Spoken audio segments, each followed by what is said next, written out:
Acts 9. But Shaul, still breathing threats and murder against the taught ones of the Master, having come to the high priest, asked from him letters to the congregations of Damascus, so that if he found any who were the way, whether men or women, to bring them bound to Jerusalem. And it came to be that as he journeyed, he came near Damascus, and suddenly a light flashed around him from the heaven, and he fell to the ground, and heard a voice saying to him, Shaul, Shaul, why do you persecute me? And he said, Who are you, Master? And the Master said, I am Yeshua, whom you persecute. It is hard for you to kick against the prods. Both trembling and being astonished, he said, Master, what do you wish me to do? And the Master said to him, Arise and go into the city, and you shall be told what you have to do. And the men journeying with him stood speechless, hearing indeed the voice, but seeing no one. And Shaul arose from the ground, but when his eyes were opened, he saw no one. And leading him by the hand, they brought him into Damascus. And he was 3 days without sight, and did not eat nor drink. And there was at Damascus a certain taught one, by name Hananiah. And the Master said unto him in a vision, Hananiah. And he said, Here I am, Master.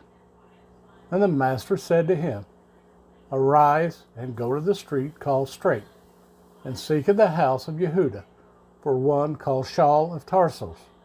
For look, he is praying, and has seen in a vision a man called Hananiah coming in and laying his hand on him, so as to see again. And Hananiah answered, Master, I have heard from many about this man, how many evils he did to your set-apart ones in Jerusalem. And here he has authority from the chief priests to bind all those calling on your name. But the Master said to him, Go, for he is a chosen vessel of mine, to bear my name before nations, sovereigns, and the children of Israel. For I shall show him how much he has to suffer for my name. And Hananiah went away and went into the house.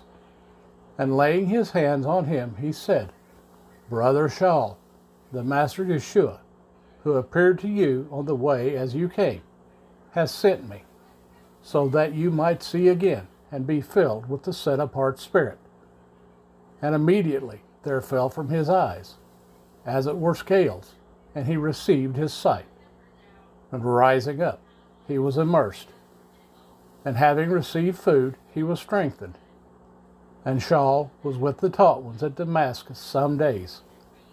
And immediately he proclaimed the Messiah in the congregations, that he is the Son of Elohim.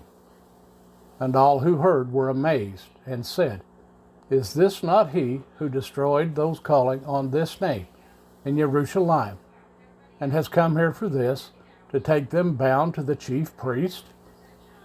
But Shaul kept increasing in strength, and was confounding the Yehudim who dwelt in Damascus, proving that this is the Messiah. And after many days had elapsed, the Yehudim plotted to kill him. But their plot became known to Shaul, and they were watching the gates day and night to kill him.